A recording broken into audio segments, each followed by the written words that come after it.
Cindy Qua, and welcome to Shift+F1, a podcast about speedy race cars. That, by the way, is Belgian French that literally means, what do we say to each other? Like, Belgian it's a question. French. Yes. Okay. The only Belgian French I know is the little gray cells. What's that? That's a Poirotism. Hercule Poirot, the famous Belgian detective. Oh Agatha Christie's great creation. Rob, everyone already knows you're the cultured one on this podcast. You don't need to do things like that. In practice, what do we say to each other is what you say when you will keep someone updated about something. And that's what we're here to do. Keep you updated on F1 even when there are no updates. Pretty light news week, everybody. I hope you like emails. I'm Drew Scanlon. Joining me, Danny O'Dwyer. How are you, Danny? I'm doing great. I'm excited to... This is not a good sign for the mid-season gap. If the mid-season gap, the mini gap that happened before the gap is this dry, then, where's silly season? Come on, guys. Did everything just... The Horner news was just too much for us. We had a banquet at the start of it, and they were like, well, now you go hungry, little peasants. Right. Now, also joining us, Rob Zachney. How are you, Rob? Hanging in there. It's been a week of medical disruptions. Like any F1 driver, a lot of racing drivers, I train pretty hard on the bike. Yeah. I was doing some mountain training on my bike with my trainer, and had an accident and just fucked up my leg, and it's kind of played havoc with my schedule. I got the titanium rod in there though, so it's fine. Playing hurt, but I'm just here to be part of the team and make sure I carry my weight. Rob loves the team. Was it the same bike trainer as Lance Stroll, any chance? Or? Yeah, actually. He got fired. And so he sort of fell into my price range. And then I learned why he got fired. Turns out that was a stupid idea. I don't know why high performance athletes who have other commitments would ever be doing mountain biking. I don't know why the trainer just tries to push you off the bike. Seems. I think when he was like, let's do a downhill joust on our bikes, I was like, that seems a little weird. All right. It's my favorite Tony Hawk game, that one. If you're new to this podcast, a very warm welcome to you. And if you are new to Formula One itself, we recommend listening to our preseason primer episode, which assumes no prior F1 knowledge and explains how the sport works and who everybody is. So if you would like to go back and listen to that, it's episode 298. Also, this show would not be possible without our audience over at patreon.com/shiftf1, where every month we release ad-free versions of the podcast early, along with bonus podcasts and videos exclusively for our patrons that cover racing documentaries and films, F1 video games, experiments with other racing series, and a lot of weird things. So if you would like to support the show and get access to all that fun stuff, head over to patreon.com/shiftf1 or click the link in the show notes. What's going on this month in Patreon land, Danny? Because of Rob's unfortunate F1 related training accident, we did have to postpone the F1 the movie recording last week.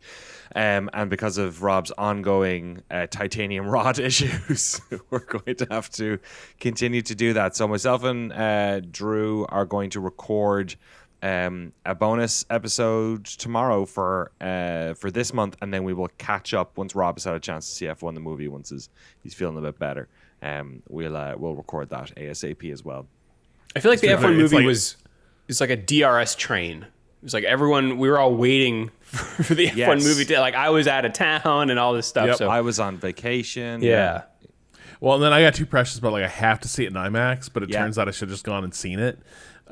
Because then, screwing up my leg. The main symptom has been, if my foot is down, all the blood that got knocked loose from getting hurt just builds pressure in there, and so sitting.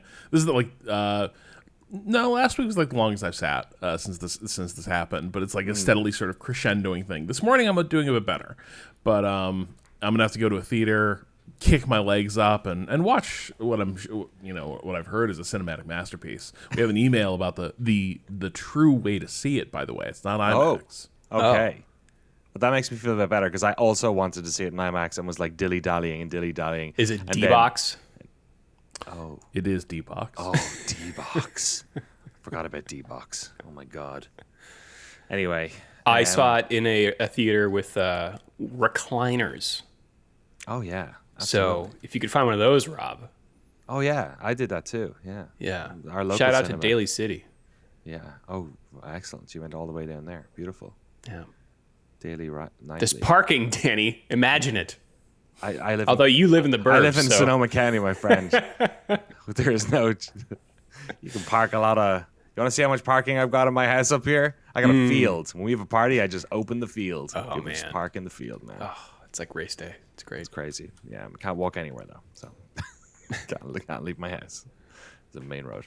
Anyway, yeah, so we're going to record one on Apex, the secret race across America, which came out in 2019. It is, I'm not sure if folks know about this, but there's obviously the Gumball, which is the sort of famous race across the states. Apex is about transcontinental like record setting, so it's about folks who are attempting to basically break laws and get from New York to LA as fast as humanly or mechanically possible. So we're going to record that tomorrow, so it'll be up pretty soon after that. Yeah, thanks to We Mad Ando on Discord for suggesting it. And trust us, many people have suggested the Earnhardt documentary, yes, which is on Amazon Prime. That's also at the top, near the top of the list, insofar as we have any list. We have a list. It's just we do have a list. It's 4 hours long, and we want to get something turned around quick. So that's why we're doing Apex. So maybe Apex, F1, Earnhardt, something like that. I don't know. Rob suggested that Elvis movie, Speedway. Oh yeah, that Elvis. Look, the NASCAR last time movie. we watched a little NASCAR movie that we never fucking heard of, it turned out to be like, okay, an American one was cinematic that? masterpiece. Not quite. The Last Last American American. Yeah. Oh my God! Yeah. Yes. That was pretty good. That was That pretty was good. pretty good. It was. Original Jim Croce songs, amazing. Jim Crow. Jim Croce. Jim Croce. His name was. You don't Jim remember the awesome song that like Last American Hero opens on? It's like, damn, I didn't realize it was gonna be a movie. This guy's name was Jim Croce. Like his surname was Croce, and his parents named him James. They were like, I know it'll be a fun nickname to give our son in school. That's weird. Oh, Jim you Crow guys didn't might pick not up on have that been growing up? Popular back then. Jim Crow. Right. How old is this guy? Yeah. Right. Anyway, Think about you it. know who have cool names that aren't racist? Are awesome title sponsors. I cannot handle this Jim Croce slander, Danny. Yeah. Have you not- Do you not remember how excited Drew was about that song? Is this Drew's not a your fan. Is this your Phoenix Down moment? Where welcome to our incredible title sponsors, without whom, and of course all of our patrons, we were not able to do this podcast. I got a couple of new names here too. Shout out to Ricky Vahora. Shift+F1 welcomes Baby Hugo. Oh, baby Hugo. Welcome, Baby Hugo. Hugo is an adorable name for a baby. I like that a Yes. lot. Hugo's a cute one. Much better than James Croce. You know what I'm saying? Just saying. Baby Hugo, you are the best named baby, best named person on this Best podcast. since Baby Huey. Baby Huey. Hugo. Certainly. Hugo's a strong name. I like it. The Chicken Finger Pita, Mad and Harmony, Dinge, It's a Me, Ferrario, Online Gambling. Wow. Wow. Wow. We made a stand against this last week. Drew almost spat out his whole cup of coffee all over his Almost a real spit take. Wow. online gambling. There you go. This is what happens when me and Drew make a stand against. We made a point of saying that we don't have any sports betting. We've, the three of us decided to opt out of. There was a couple of things. There was like petrochemical companies, sports betting, any like mental health apps. There was a bunch of these that we opted out of. But obviously, yeah, I wonder. Yeah, next week. Sponsored by the U.S. Armed Forces. Exactly. Oh, anyway, online gambling, very good. Get Rich or Die Ryan, Agave ATX, Cyphers Training, Turf SCS, Michael Maves, Mission Winnow. Is that Win? I think it's Winnow. It's Winnow. Is it Winnow? It always had W at the bottom. Because it was always at the about end? winnowing idea. Because they were going to reinvent themselves as a tech company. Remember? That was the whole, like, was it Philip Morris? Yeah. Yeah. They were like, we're not just Philip Morris. You think of us as we think of cigarettes, but like Mission Winnow is about like using tech to solve problems and winnowing ideas. Okay. For some reason, I said Mission Winnow last week, but then I was like, is it Winnow? Was it always OW? You're right, it was. Telemetry Deck, the Lunchbox, FTC, Drew Stewart, Bailey Foote, Jason, Abraham Getchell, #Bunny Crimes, Snigs, Alex Goucher, Max Voltar, Jeff Foster, Troy Stammer, William Rumpf, Lachlan the Maddened Man, Samurai Love Story, and Jason Kelly. Thank you all so much for supporting us over at patreon.com/ShiftF1. We will be spitting out some hot patron exclusive pods in your general direction very, very soon. Yes, indeed. All right. Well, the next section in our document is news, into which I have placed some URLs. Been lean. It's been lean. I think there's something too, like everyone's just getting out of the way of the Red Bull stuff. I think there's that. I think also low key. So I don't think Max is going anywhere, but I think as long as that possibility exists, the driver's market is frozen. Yeah. And I don't think any of the team principals believe strongly enough that, like, I don't think it, like, my suspicion is probably a lot of people think Verstappen's going to stay put, but until you know that domino is not going to fall, you stand pat and you don't make decisions because, like, that situation is holding George Russell frozen. The future of, Christian's, like, whether it's entirely his fault or not, Horner's legacy is also kind of a shambles of a driver's pipeline in F1. Like, you kind of got a lost season here where things didn't work out, but also you might have hit a point where you don't actually know how to evaluate any of the drivers you have. What's your confidence level in any of them? Because the car is a terrible benchmark.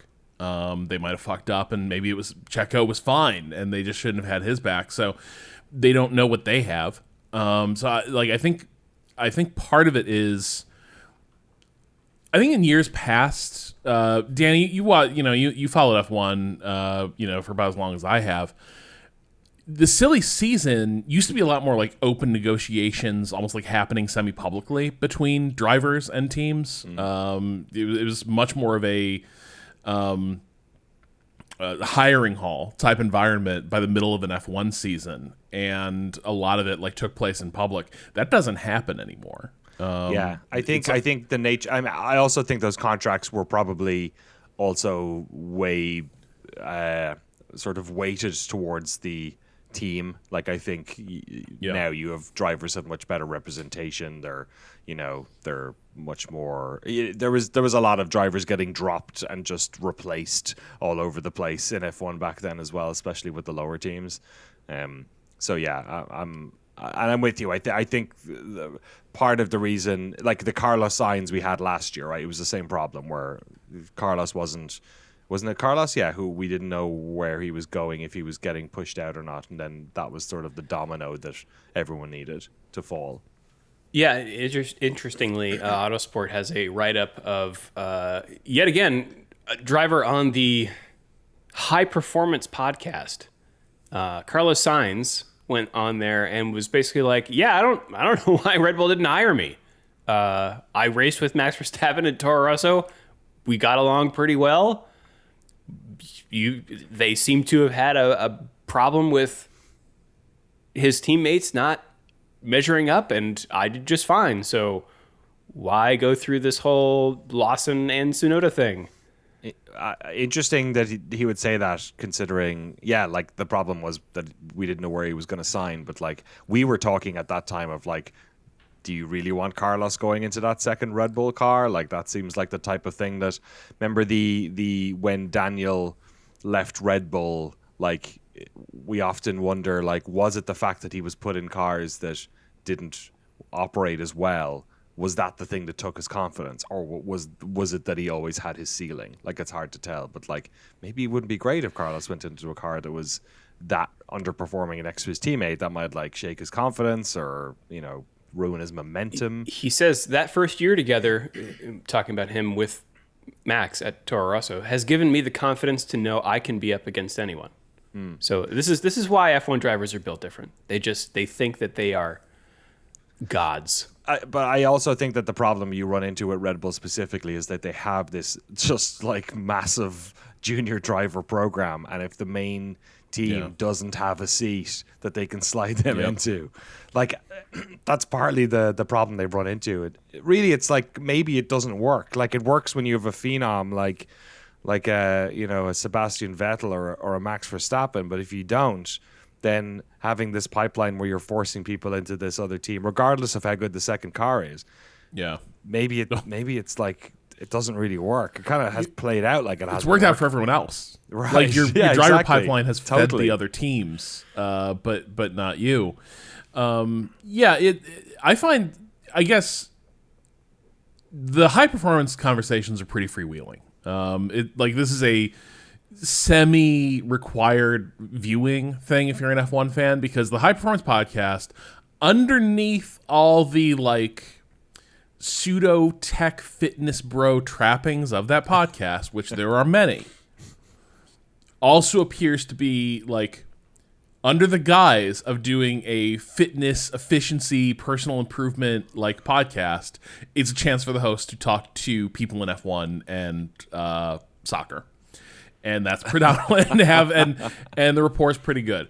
But I am intrigued by Sainz just sort of speaking openly about having reached out for the gig at Red Bull in 2025 and getting shot down. Maybe it's just sort of a little bit of pouring salt on the wounds.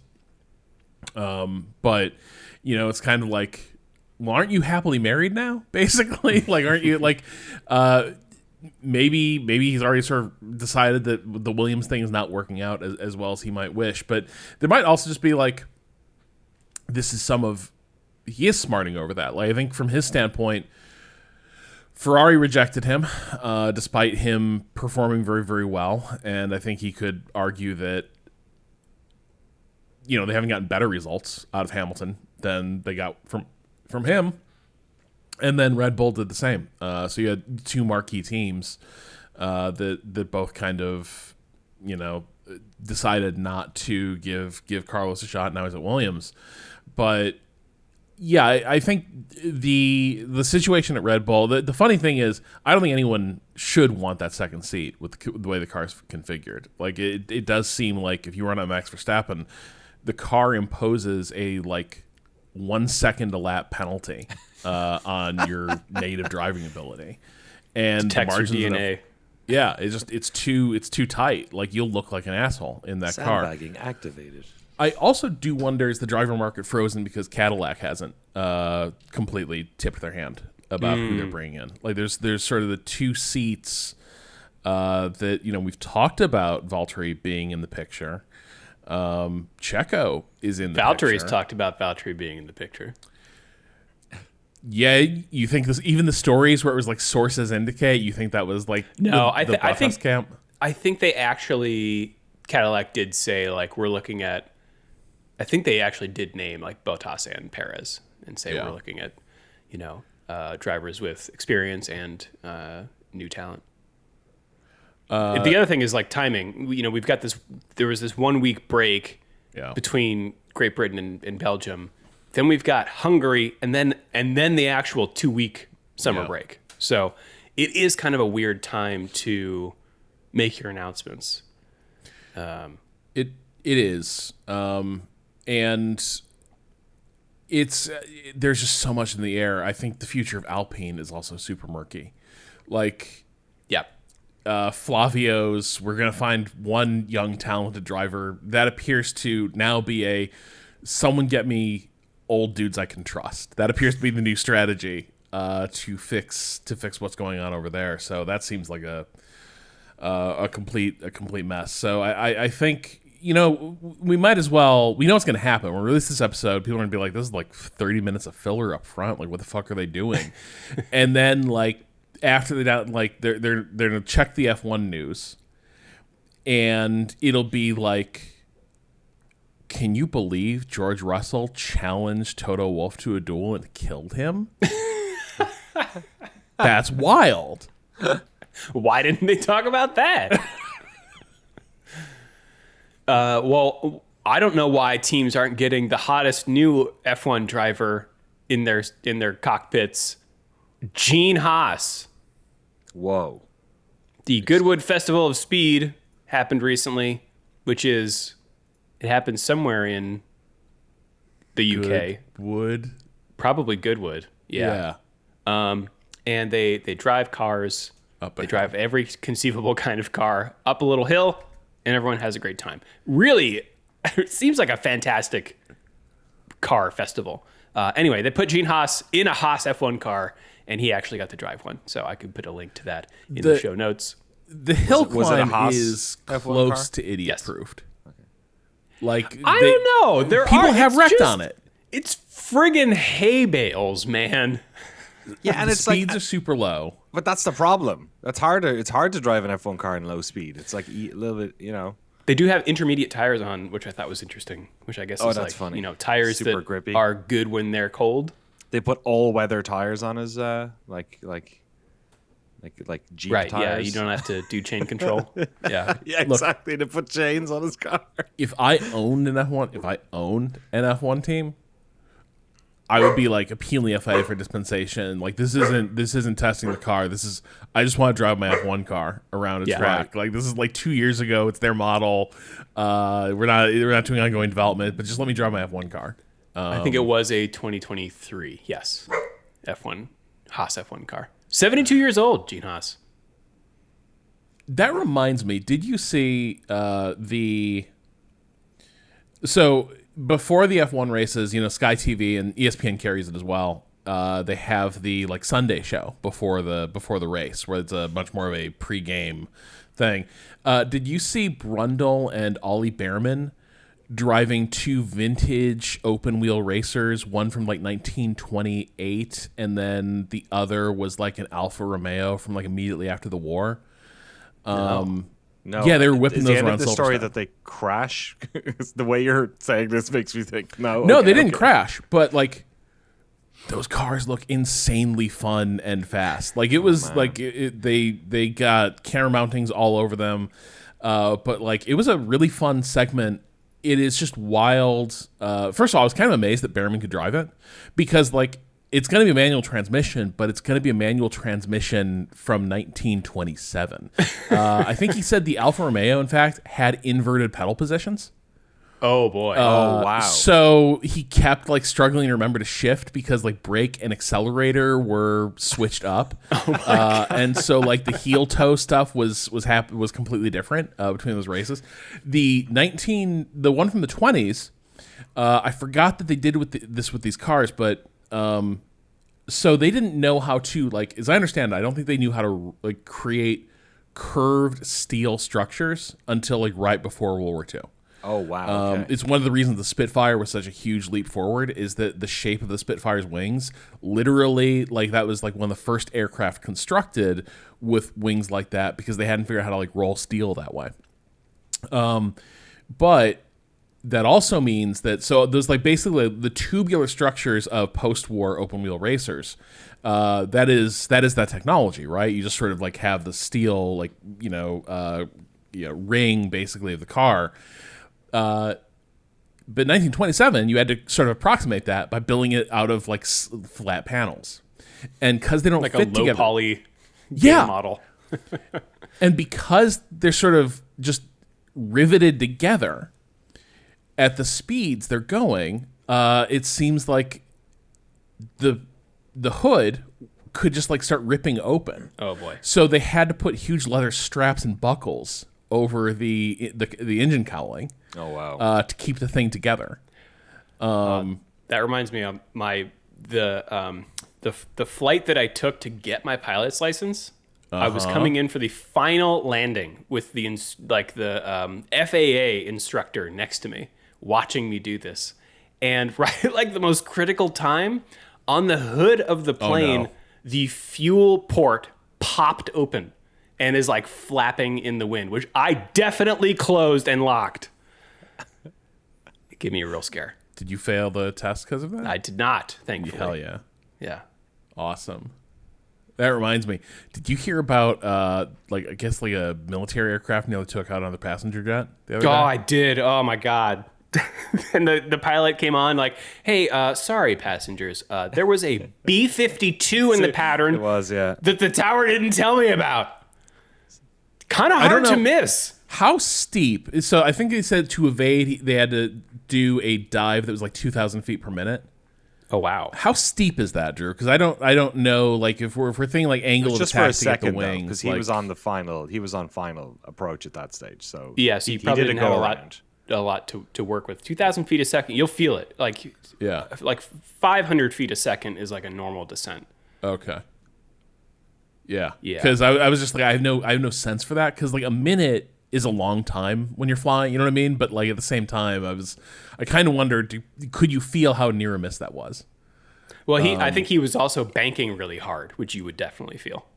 Yeah, I don't think it was a near miss like they almost hit. It was just the wake turbulence would have been dangerous. I think it was part of the issue too, though, that he had to get beneath the wake turbulence. Well, yeah, I mean, I'll bet the wake coming off of B-52. B-52 would well, be it was a small significant. regional jet. Yeah. But yeah, just a wild. it shows you how good pilots are. That he was able to deal with it himself. He pulled a real Scanlon. That's right. Drew saw that fuel flap and is like, Yeah. "Don't worry, Goose, I got this." And this dude was just inspired by that. But That's right. really cool segment. Again, it reminded me of, and I repeat this every so often. I think we need a lot more driving games about vintage eras of auto racing. Rise of flight, but racing. It's criminal that Grand Prix Legends is like the only game that really went all in on this. Yeah. And they're not going to do it because David Keimer is now running iRacing, and that's sort of what became of Papyrus. But, you know, there is no getting around the fact that, one, older cars were a little more interesting because they hadn't like sort of solved for all the problems of like car design, you know, that came up over the years. Like, so you had a lot more variety. Like, if you think about like the classic like E-type Jaguar, right? That's ridiculous. Like, why do you have a wheelbase that long? Why is the hood 20 feet out in front of the driver? Ridiculous approach to making a car, but kind of cool and creates interesting characteristics. But like, watching these guys go around, I think we tend to think those old F1 cars weren't that fast. No, they were incredibly fast. They just couldn't turn, and they would burn you to death at the drop of a dime. But they're still going almost 200 miles an hour. Wow! In those cars, that's crazy. Things that are about like the width of 2 bike wheels. You know, for tires. Make a game, put it on the play date, so that you can actually have to crank the engine to start. Oh my god! Yeah, that would be. You should. You know what? Playdate should call you. That's What a gimmick. Yeah, have that one for free. Playdate. All right, is that it for the news? I think that's Do you want to talk briefly about the? There have been a couple stories this week about. There's a few things I feel just dynamics. All right, I'm getting the red strings out. I'm starting to like draw. Do we want to take a commercial break before we get to the red strings? All right. We'll be right back, and then we'll be back with some conspiracy theories and the track walk. All right, Rob. Okay. So a couple weeks ago or a week ago, Total Wolf is like, Ben Soliem's dictator approach does have some upsides. People are making peace with the fact that this guy might be around for a while. Suddenly there's more stories about, maybe V8s wouldn't be such a bad idea. And then there have been a few stories this week about drivers commenting on test results they've had from simulated 2026 cars. And they hate them. Yeah. They don't like the way they handle. They're not fun. The reaction from the grid is really, really muted. And it feels like there's a little bit of panic about, have we gotten the regulations wrong? And do we already need to be thinking about a course correction, down the road? And so I kind of wonder if there's a bit of, everyone is suddenly making their peace with the fact that you're not going to get rid of Ben Soliem. But also, suddenly people are like, that obviously stupid idea he had doesn't look so stupid because they're worried the sport is going to suck if they're locked into these 2026 rules. I am not clear, though, on whether there's actually problems here or if this is just drivers whining. Because fundamentally, it kind of sounds like one of the big issues is, there's two issues. The cars are slower. And the FIA is always trying to slow the cars down. And the cars are slower because they've reduced aero again. They're trying to take downforce off the car. Which means you're gonna have to corner slower. Right. So the cars can follow because the more complex your aerodynamics are, the harder it is to follow. And so you take the complex aerodynamics away, and it makes cornering difficult. But drivers complain like crazy whenever you make the car slower. They want to feel like they just want to feel maximum control, maximum grip. Even though they will also complain about, like, well, you just can't do anything, you can't pass in F1, etc. They do not draw those things together really in their heads. But that appears to be one of the real objections. The other one is that apparently the energy harvesting and discharge rate, the margins are so much finer on it now that it kind of can be set and forget in this era. It will not be set and forget in the next one. And there will be a lot more like lap by lap working dials, switching knobs, etc. But just thinking about like the state of charge, state of harvesting, and drivers do not appear to want to do that. The race had good comments here from Nick Tambazis, who is the FIA's like director of single seaters, and he's pretty frank about it. But you know, this kind of seems like a thing where I think humans in general have inherently conservative biases toward change. You know, they're just sort of hostile to it. I don't actually know that there's any problems with the 2026 regs. It's just that now there's a way of hand-wringing about it. And suddenly people are like, I kind of want to get back with my ex, the V8. In that article, they talk about the ways that the FIA has addressed some of those initial concerns. Specifically, remember we were talking about, oh man, we're going to be going down a straight, and then the battery's going to run out, and so we're going to have to run the turbocharger, and it's just the engine's just going to be, screaming the entire time. It's going to be weird. They apparently, I don't fully understand this from a technical standpoint, but it seems like they have addressed that by like smoothing the curve of the engine delivery so that won't happen. I'll put a link to the races article in the show notes for people that really want to dive deep. But yeah, I'm with you. I don't feel like alarm bells are going off for me yet. And it's tough to separate whether what the drivers are saying is like should be taken at face value or is, them complaining about something new and frankly more difficult. Yeah. I feel like we often hear this stuff. Last time the regs went around, we also heard a little bit of this stuff, and it's hard to tell. And then also, like, the state of play at the start of the season is so different than like 3 months in. Like they're all waiting to change a bunch of stuff with their cars immediately after testing, and then immediately once the season starts and cars are properly following behind each other. That said, like I think we talked about it last week, Drew, the sort of the backsliding that concerns me a little bit about F1. If they are talking about this eco-fuel stuff, if that's the direction of travel for F1, it sounds like nonsense. It sounds like natural gas. Fat-free cookies, something like that. Right? Like, exactly. Yeah. Was the fat the problem? No. Yeah. Like then it makes sense that they would go back to the V8s, them being the sort of most recent, most longest serving popular engine. I was just I like, look, hand on heart, I miss the sound of those cars. Like, oh yeah, I get it. Look,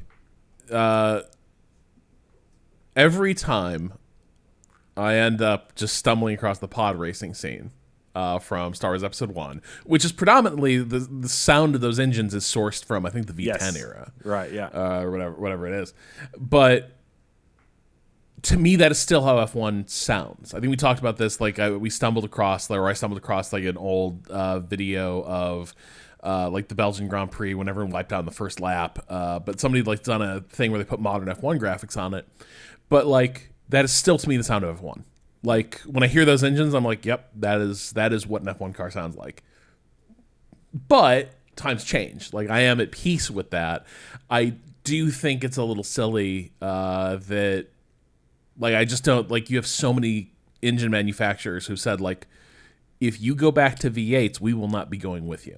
Like, you want to go be IndyCar, where you got 2 engine manufacturers just sort of, like, custom building engines for your spec series, but it has nothing to do with, like, what we're doing on road cars or R&D. Fine, go do that, but we're not, Audi won't be there. Cadillac probably won't be there.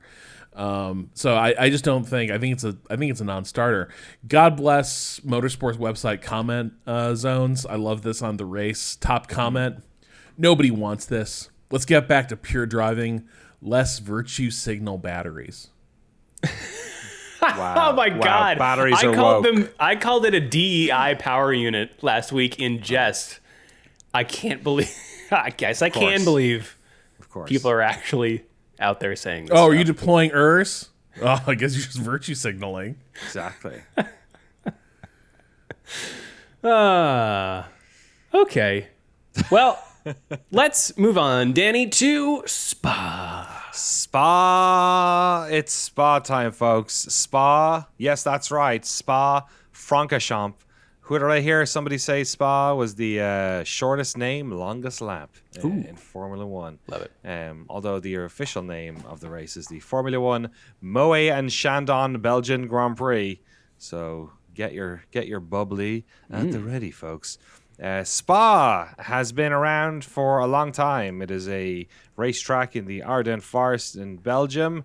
You may know that from famous moments in history like World War II. Yeah, that's right. I'm not familiar. Go back and watch that double 2 episodes in the Ardennes and Band of Brothers. The one that's kicked off by Jimmy Fallon being inexplicably Correct. there. Yes. Correct. Loading ammunition into a Jeep. Yes. Yes. Looks like he's got mascara on, but that's just his beautiful It's just eyes. his face. It's just my face, sir. That's good stuff. Exactly. It was built in the 20s originally. It was a 15-kilometer circuit, just kind of going all over the place. That's large. That's incredible. It's way too large. It's the type of thing where if you crash your car, nobody realizes for a week that you're still out in the trees. And it was that way for the best part of half a century. It was part of the 1950 Grand Prix, a shorter version of it. But it wasn't until 1979 that we sort of got the version of the track that we now know and love. It is still the longest circuit, though. They brought it down to a measly 7 kilometers, which is 4.35 miles, which means that we usually run around here for 44 laps.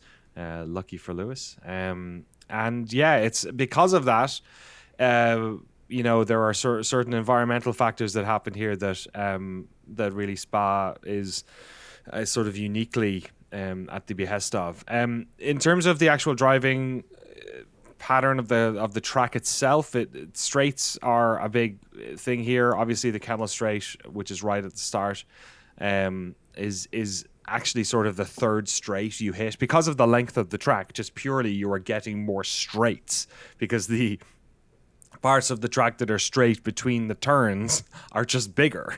So as a result of that, like straight line, top line speed is super, super important. And then lots of the turns are high speed turns as well. There's kind of like 3 little sections of this one that slow it down. There is a chicane right at the end of the lap, which brings everyone down and is a sort of a handy one for the pit lane entry there. I guess the first turn is somewhat slow, at least on the first lap at La Source, and then the sort of Sector 2 area of Les Combes and Bruxelles, which is a little bit of a technical part at the top of the hill, as it were. That's a bit slow, but pretty much everything else is taken at high speed. Obviously, the Camel Straight is one of the fastest parts of an F1 track. anywhere in the world. It follows right after the second straight that runs into Eau Rouge and Radion. This is the very iconic uphill double apex turn, or two turns that famously has been widened a few times over the year. Most recently, they built a new some trackside seating up there, and also opened up the left side of the turn. For those wondering which is which, because some people call it Eau Rouge, some people call it Radion. Eau Rouge is technically the bottom of the hill. It literally, if you did high school French, you might remember that rouge is red and eau is water. So it is a stream of red water that runs down around there. And Radion is the name of the turn at the hill. So that's the delineation if you're particular about those things. Really fussy about that. They do. Who cares? Eau Rouge is like a single corner complex. You know what I mean? Like, Radion is the top of the... Yeah. But the shorthand is Eau Rouge. I think it's very silly when people are like, actually mean Radion. The entire thing is like one set of corners. Come on. Yeah. People are ridiculous. It's also got great names like Pouhon, love Blanchimont. There's some Stavelo. Yeah, some beautifully named turns here. And like I said, the distance of the track is its main. It impacts everything. The amount of straights that are here, but also how weather affects this track. Because unlike so many other tracks, you see this in Silverstone a lot. You see it in places like, I guess, the way it runs in Suzuka maybe a bit. Where like it'll be raining in one area and dry in another. Yeah, where basically sometimes weather rolls into a track and it gets somewhere first, whereas in Spa, oftentimes you just get weather in one part of the track for a while. It doesn't actually roll up the hill.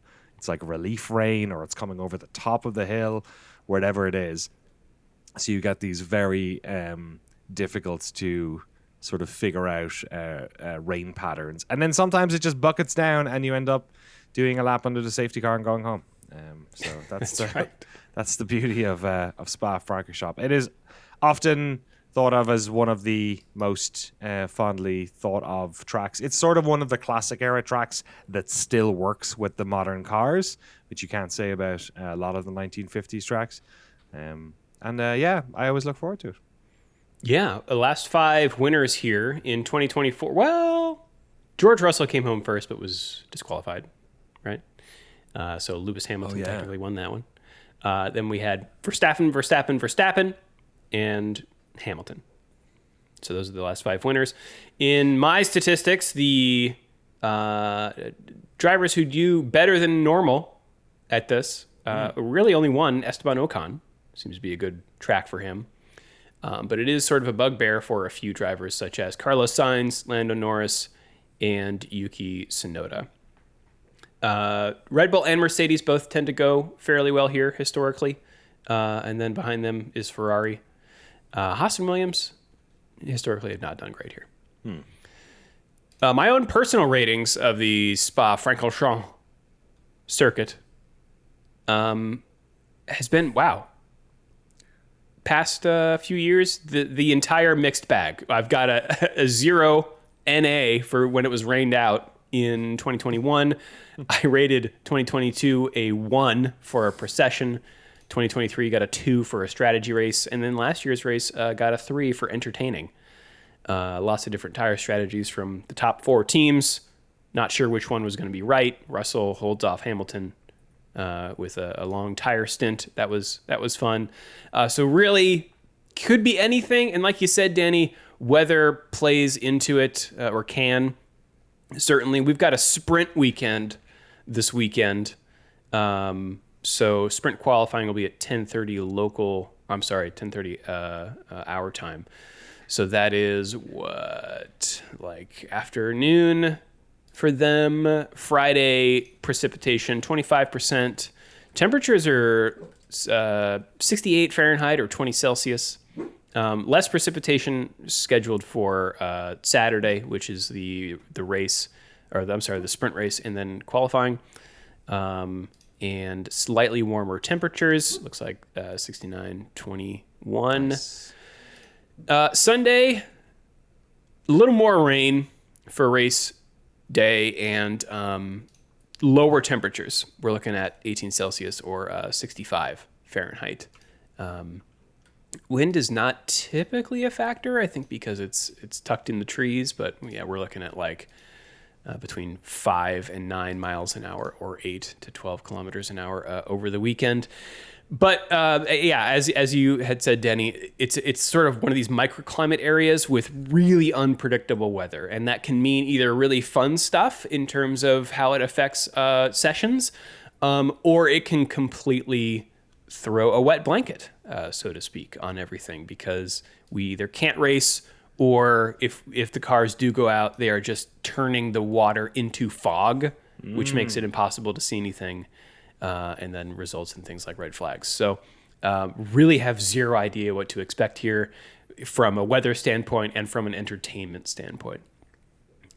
But let's run down the championship standings, shall we, ahead of this round. Yeah, where are we at? We are looking at Oscar Piastri on top with 238 points, just 8 points ahead of his teammate Lando Norris in second. He is 61 points ahead of the third place Max Verstappen, who is 18 points ahead of George Russell in fourth. Russell is 28 points ahead of Leclerc in fifth, who's 16 points ahead of his teammate in sixth. That's Lewis Hamilton. Hamilton's 40 points ahead of Kimi Antonelli in seventh, who is 17 points ahead of Alex Albon in eighth. Nico Hülkenberg jumped up a spot with that third place. I'm so glad we got a Hülkenberg podium. Yeah, it feels like we're living in a new era. He is in ninth place, 9 points back from Albon and 14 ahead of Ocon, who moves down to 10th. Isaac Hadjar is in 11th with 21. Stroll's in 12th with 20. Gasly moves up 3 places to 13th place, is now has 19 points. Fernando Alonso's got 16. Sainz in the other Williams. Boy, that's a disparity. 8th place to 15th place. He's got 13 points. Liam Lawson's in 16th with 12. Yuki Tsunoda's in 17th with 10. That's interesting. Yeah. So Tsunoda's the only one with points from... Oh, I'm sorry. No, that's not true. He's the only one with points from Racing Bulls. No, that's not true either. Sorry. I'm having trouble reading my own stats. Oliver Behrman's in 18th with 6. Gabriel Bortoleto in 19th with 4. And then Franco Colapinto and Jack Doohan are at the bottom with 0. In the constructors, McLaren is on top with a commanding 460 points. That's 238 points ahead of Ferrari in second. They are only 12 points ahead of Mercedes in third, who are 38 points ahead of Red Bull in fourth. Then a 113-point gap down to Williams in fifth, who are 18 points ahead of Sauber, who's jumped up 3 spots with that podium finish from Hülkenberg. They now have 41 points, 5 points ahead of Racing Bulls. Aston Martin's tied on points with Racing Bulls in eighth, who are 7 points ahead of Gene Haas and team in ninth, and Alpine's in 10th with 19 points, 10 points back from Haas. Whew! All right. Good stuff. Yes, if you'd like to join the standings yourself, you can do so using the link in the show notes to our official Shift+F1 Fantasy League. Or you can send us an email, shiftf1podcast@gmail.com or f1.cool/emails. Rob, what have we got this week in the email area? Yeah, first off, Alex writes, no doubt Max is a great driver, but how appetizing a prospect is he really to other teams? His success has come at the expense of how many teammates now? And now Horner perhaps as well, which is hilarious if Max now leaves. If Max has a singular driving style, as it seems he does, to get the best out of him, does he need that many eggs jammed in his basket? TLDR, do you think another team is willing to go full Max and potentially burn their second seat the way Red Bull has? This is one of those things where I think there is something to like the idea of like there being clubhouse poison with an F1 driver. Like Horner sort of alluded to this when he was talking about Alonso. Like things don't really go on an upswing when Alonso shows up in your garage. Is that just bad luck, or is that after a certain point are you sort of the common thread? The thing is, though, Max is way more dominant than Fernando ever looked. Like there's very little to argue against the idea that Max is the best driver in F1, one of the best to ever do it. And so you make a lot of allowances for that. I think, though, a team would have to try and figure out how do you get, and I think the incoming regime of Red Bull's going to have to figure this out too. You have to be able to let Max be his best self without doing what they've done, which is sacrifice the second driver. And I don't think Max likes it either, because he spent the last couple of years surrounded by like kind of disorder. Like all the points have been from him, and then tons of the press stuff around the team has been about, hey, like why does Checo suddenly suck? Why is Liam so terrible at F1? So I think to a degree, it would be a load off Max's shoulders as well if you didn't have quite such a disparity. I also suspect like this might have started costing him performance as well, because they have now been trying to course correct car development to address some of this disparity. Yeah. So I think the idea that history would repeat wherever Max goes next would be unpalatable to Max. And I think like my suspicion is he would at least try to not let that history repeat. Would you worry about it if you're a team principal? Yeah, but a lot of marquee drivers bring something you worry about. This guy brings pace. I think I disagree with some of Alex's assumptions. Like, I don't think he has a singular driving style. I don't think we have. That's a bit of an assumption, and I also don't think that his success has come at the expense of his teammates in so much that like. I think that's Red Bull's strategy. Like he's all how much he is in control of the car's development. You know what I mean? Like he can only ask for so much or push it in a certain direction. I think they're happy to. I suspect the organization was happy to give the driver who's going to win the drivers' championship the best car possible, and then somewhere along the lines they have, you know.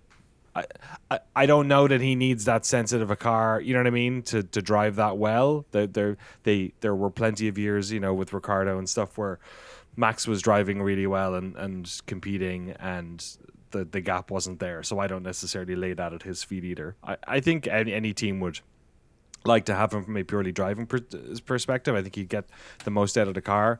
But yeah, the one thing that I definitely mirror Rob saying here is that you're not just getting Max, you're getting this big entourage of influence that comes with him, and that's something, especially at a smaller team, that's something you need to be super careful of and be able to, I guess, facilitate within the plans that you have. But yeah, I don't think that. I definitely would push back against the idea that he has a singular driving style. I suspect you don't become that good a driver without being incredibly adaptable. Yeah, and I don't know that he has demonstrated any, like, you know, he doesn't seem to be one of those guys that, like, plays a lot of mind games with his teammates, you know, which we've definitely seen in years past, like Alonso and Schumacher. As much as he plays mind games with people who aren't his teammates, you're right, he kind of doesn't do that actually. But who knows? Maybe if he had a teammate that he was fighting with for a championship, he would. You know, he probably would. Yeah. Dan, you want to read this next one from Rajiv? Yeah, sure. Rajiv writes in, first of all, I need to commend you on or extend my condolences for your supremely cursed timing to upload an episode which says, yeah, not much news. Yeah, that's true, exactly. That did happen. I've been playing the new Mario Kart World for my Switch 2, and I wanted to draw your attention to what feels like the latest game's F1ification. Nintendo has a long history with Grand Prix racing, most obviously with F-Zero, but Mario Kart itself has clearly had some influences as well. The main gameplay loop is the Grand Prix, confusingly a series of 4 races. In Mario Kart DS, you could play in what's clearly something of an homage to the Honda or 272. But there hasn't been much connection to the F1 of today, at least until the FA finally implemented blue shells and banana peels. Until they do. In this latest installment, there's a game mode called Knockout Tour. It's basically an extended point-to-point race equivalent to several races. The gimmick, though, is that it's knockout elimination. Start with 24 drivers, and with each race segment done, 4 drivers are eliminated while the rest continue down to a top 4 finale. You could probably compare that with NASCAR playoff, but it also reminded me of the knockout elimination qualifying. The opening stages are hectic and chaotic, like Q1 or especially SQ1, with 23 other drivers on the track trying to make most of a finite distance.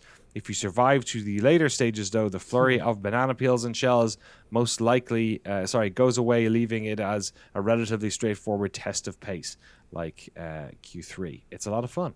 Also, there's a drafting mechanic now, which has been around for a while in Mario Kart, but they tweaked it to be way more powerful this time around. It's almost like a DRS boost.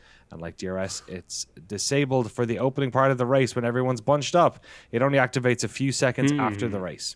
Anyway, not much more to say here other than it always amuses me when fans, commentators, and even drivers talk about F1 with Mario Kart terminology. From Rajiv. There you go. That's funny hearing it go the other direction. Mario Kart, potentially taking like the DRS thing. That absolutely sounds like they were like, well, this is how it works in Formula One. We need to not have it. We need to have it turn on later when people aren't bunched up. That's I maybe great. need to get a Switch too. I didn't realize that Mario Kart was going in this direction. Okay. Now What you do have the my engines attention. sound like? Are they V8s or are they, woke battery one?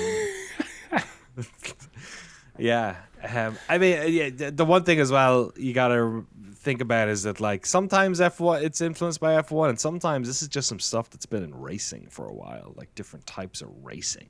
Yeah. It's funny. Like I don't consider F1 qualifying to be like knockout in that way for whatever reason. We did have actual knockout qualifying. Do you remember this? Yes, I do. For Well, like how a did it work couple again? races. How did it When work was again? that? It was like if you went around, if you were like it was straight up burnout elimination mode. Yeah. Yeah. Oh man, I can't recall. Yeah, I don't have a Switch 2 either. Do you guys anyone have a Switch 2? No, although Donkey Kong's making me want to get one. Yeah, I know. I mean, if I could get one, maybe. But I've they're been hard to so get. busy with F125. Have you been playing it? I've been playing Breaking Point. Have you? Is it good? I haven't had a chance to jump in at all. Low key, you got to go back. Like, I think it's been every other year they've done a Breaking Point, but the trilogy of Breaking Points they've had with this arc, Yeah. it's actually pretty amazing. Pretty Like, good. Okay. This is the single player story. MK is watching it campaign over my thing. shoulders, just riveted. At like this family drama, like inner team dynamics, like story mode, and it's kind of brilliantly done. Like it is one of the best like narrative modes I've seen in a sports game, and I don't know it's built out. And it's extremely like savvy about F1. Worth checking it out. I haven't checked in with Formula E in a while, but that was always like we talked a lot about Mario Kart there as well with like Yeah, that's true. the speed zone and Formula E is in a weird spot, I would say. Seems like they're not getting too many views and fans in the stadiums, and a lot of the drivers these days are the same guys who've been around for a while. So I'm starting to worry a little bit about Formula E. There's just not enough soy racing fans. Exactly, that's the thing. Formula E. Yeah. We need cars that are powered by bubbles and wishes. You know, Yeah. Drew, you want to read this next one? someone's gonna Yes. clip that out, and we're gonna be like, Anonymous writes, Hulkenberg getting his first podium while being visited by Kevin Magnussen is no coincidence. Their friendship redemption arc is one for the ages. Wow. After seeing how much Kevin was willing to do on track to protect Nico last year during the Haas days, I truly believe Kevin will have no problems committing war crimes for his boy. Agree or disagree? Discuss, please. Was he visited? Was he visited by the specter of Kevin Magnussen? before his podium? I did not see that. He was in the garage in the special okay. guest area. It does kind of, this email does kind of make it sound like during the race he was visited, like Scrooge is visited by Kevin Magnussen. If you have any children listening to podcasts, maybe cover their ears for the next 5 seconds. But for me, I don't think the friendship arc really, is finished until he sucks his balls. As requested. Hey, it's been years in the making. Yeah. He did say mate. He did say mate. He looks him in the eyes and says it again, but this time with passion. Now there's a charge. Now it's, don't mind if I do, brother. All right. And then everyone's like, hell yeah. Everyone needs to go find Danny's fanfic account. Yep. AO3 K-Mag / the Hulk. We look like a bunch of arseholes. Gene really takes up a new. Yeah. I actually do wonder. Fuck. I do wonder though. I'd like to think they're on a friendship arc and all that, but I also wonder, was Magnussen like, son of a bitch, it should be me. It should be me. This is my glory. Yeah. Well. All right. This next one is from Matt. All the talk this season, last season, about Red Bull being bad for not max or bad car in general has me thinking of the new regulations with Red Bull being the first the last few seasons. They've had significantly less wind tunnel and CFD time than any other team. Additionally, they had that CFD penalty for being over budget in 2021. Is Red Bull failing in car development, or are we seeing new regulations at work with the hampered testing time showing massive effect and keeping the field together? I low-key subscribe to this theory to some extent. I think just the way the arc of the seasons has been, it kind of does seem like the obstacles the rules place in the path of teams that are at the top continuing to get as much room to improve across the season. That does seem to have some real effects over the course of a season. It seems like it might take like about 2 seasons to fully manifest like how it's all going, but I do kind of feel like some of the surge of like backmarker teams that we've seen here in this year, and then like the collapse of a team like Red Bull, does suggest to me that like there's something happening with car development that is very much like sort of rubber banding the field together a little bit. I think McLaren's resurgence. Remember how they had a very good car all last year, but they appeared like about a third of the way through the season with like massive upgrades, and it was just they were gone from there. So I do think some of the testing regulations really are working insofar as they are beyond like they're doing a good job of undercutting the ability of the top teams to stay on top. Do you think this is the actual reason Adrian Newey left? Because he's just got like unfettered access to development now, as opposed to like at Red Bull. All right, Adrian, here's a block of wood. You've got 3 minutes. See what you can do, because that's all the FIA will allow us. They also do that mid-season realignment of the CFD and aero stuff, right? Because isn't there, I forget how this works, but I remember reading recently about how Williams were going to lose. They were like the biggest losers in that because now they're in 5th place in the constructors, and obviously when they initially did the calculations at the start of the season, they were further back. So yeah, they do like a reshake of how much aero and CFD time folks have. I should look that up. This is something I only know in passing. Okay.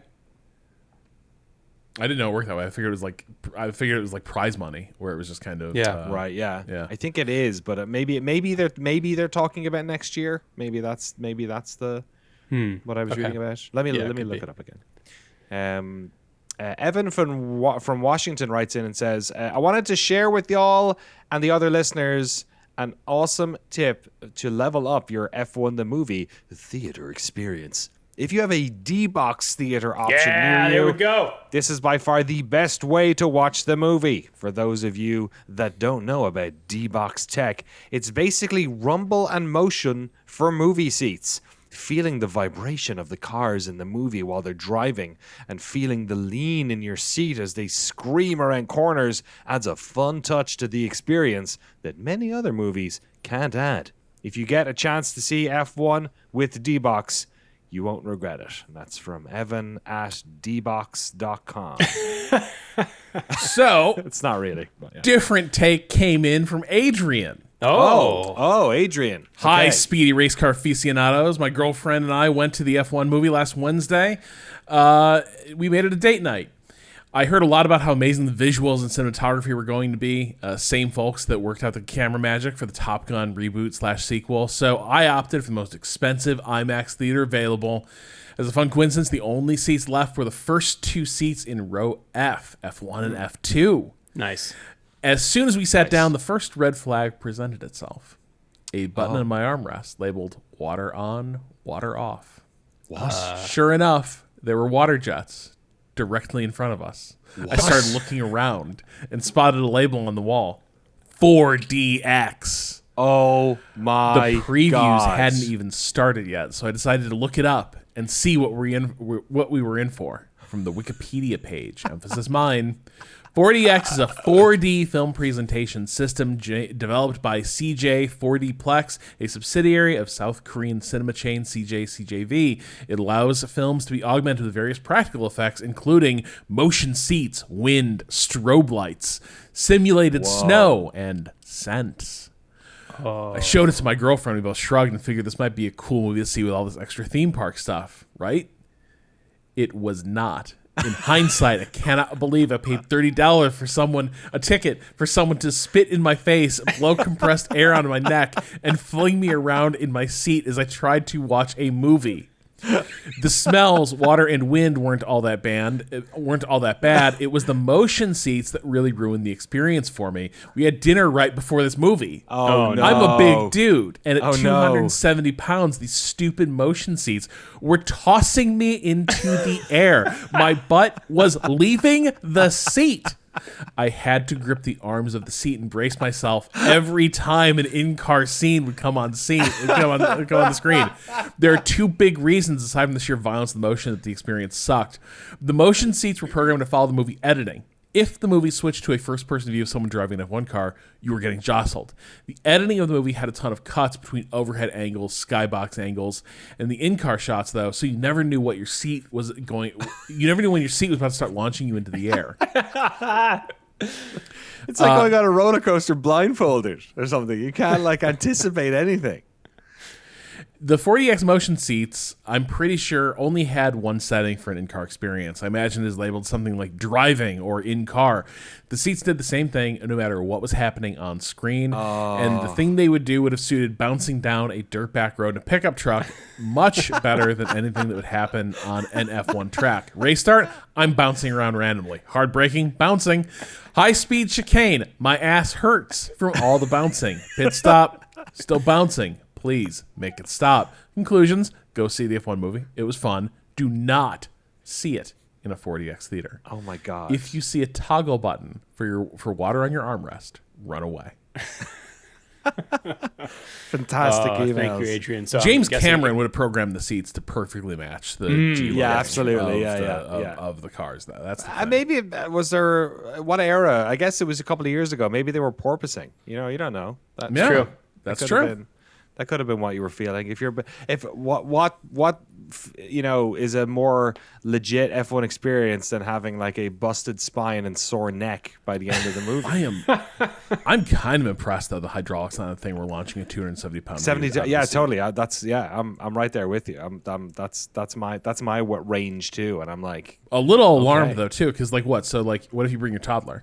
Is your toddler just yeeted across the theater? What?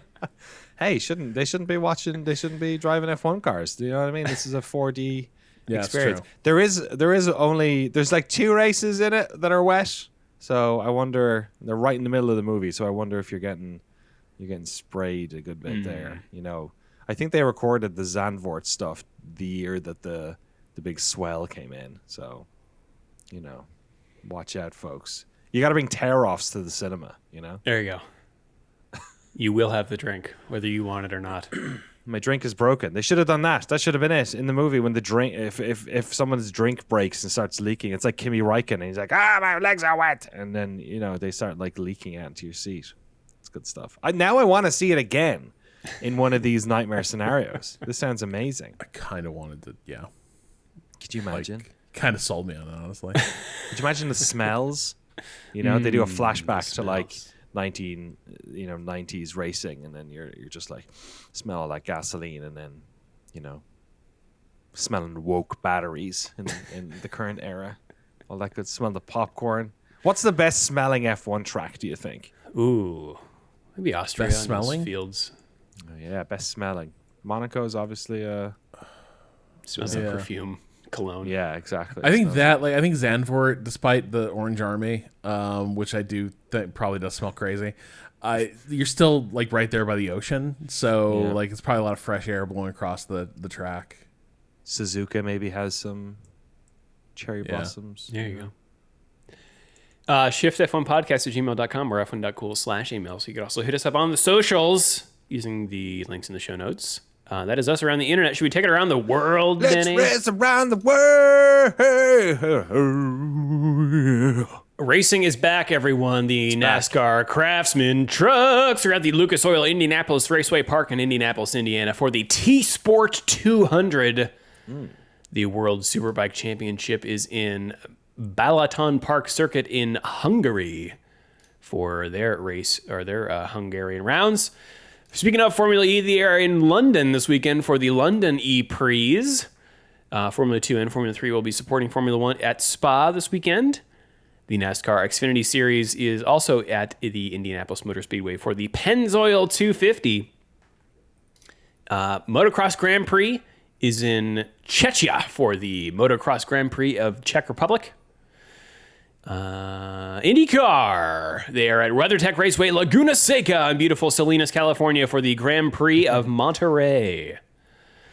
The NHRA is at Sonoma for the Denso Sonoma Nationals. Wow. NASCAR was only on week and a half ago. There you go. I saw some hot rods once at the Sonoma Raceway. The loudest thing I have ever witnessed. Really? So that's my God. This is NHRA is just Hot Rod Association. It's the National Hot Rod, right? Yeah. Going down what are they called? I keep forgetting the name of the drag strip. The drag strip, right? Yeah. Yeah. Yeah. They live their lives a quarter mile at a time. Wow. We got NASCAR. Yeah. The championship round Brickyard 400 presented by PPG. Also at the hallowed grounds of Speedway, Indiana. And Formula 1. I've heard of it. Anyone else this weekend? F2 probably?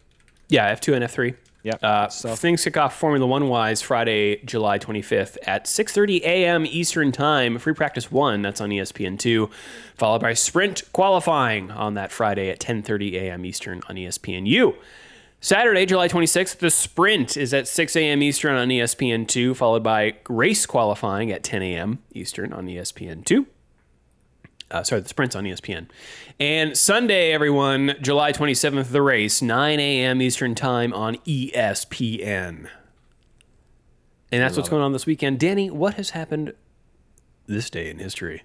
I want to actually this day, well, not this day, but last week was the 10th anniversary of the passing of Jules Bianchi. I wanted to mention as well, which was obviously a day that the day itself was quite early because I believe was in a coma for a while. In a coma for like 6 months or something because it was Suzuka, right? So it would have been the previous November or something, the October when the crash happened. But yes, I was watching in F2 a couple of weeks ago. There was a nasty crash. I think we might have talked about it. Was it the Hungaroring? Was that where we were recently? Where were we? I think we were we? I forget. I remember the turn, and I'm trying to remember what circuit that was. but it was another like quintessential. We're giving the Halo another one. Like, every time I see, we had the Hamilton Verstappen stuff at Monza. We've had so many crashes over the years, the past 10 years, where somebody who perhaps would have sustained a life-threatening injury to the head has been saved because of that technology, which is a direct result of Jules' untimely passing. So, yes, rest in peace, Jules Bianchi, and also thank you, Jules, for all of those moments we haven't had to suffer, and those drivers haven't had to, and their families haven't had to. So it's and I mean we're heading off to Spa, right? And the memory of Antoine Hubert lives large as well. So it's something obviously we don't talk about all that often until things go bad. But very happy to see the sport adapt and be as safe as it can possibly be. So with that in mind, let me open this horrible book of I have not read this ahead of time, so this may be the worst transition in Shift F1 history. But on this day in the past, June 23rd, another attempt to portray the world of racing hit the screens today in 1971 with Steve McQueen's film Le Mans. It was released in America this day. In the past, the film had a very little dialogue, but did have realistic racing scenes, as the film crew took footage from the 1970s race. It is best watched in D-Box, I hear.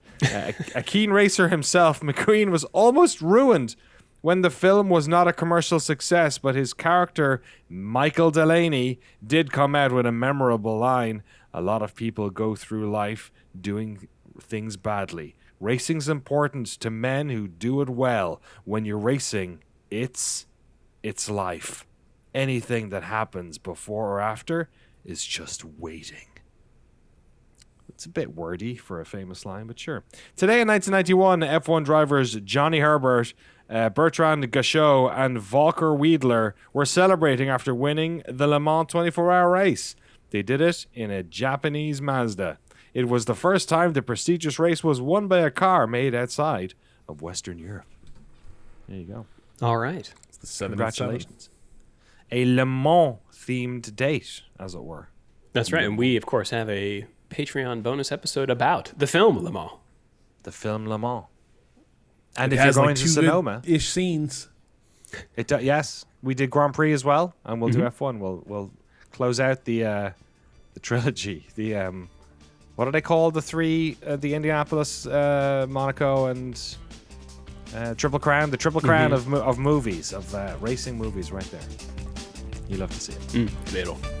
If you would like to support the show and get access to all of our bonus episodes, the early ad-free version of the podcast, and the official Shift F1 Discord, you can do so over at patreon.com/ShiftF1. Have a good race weekend, everyone. We will see you all next week.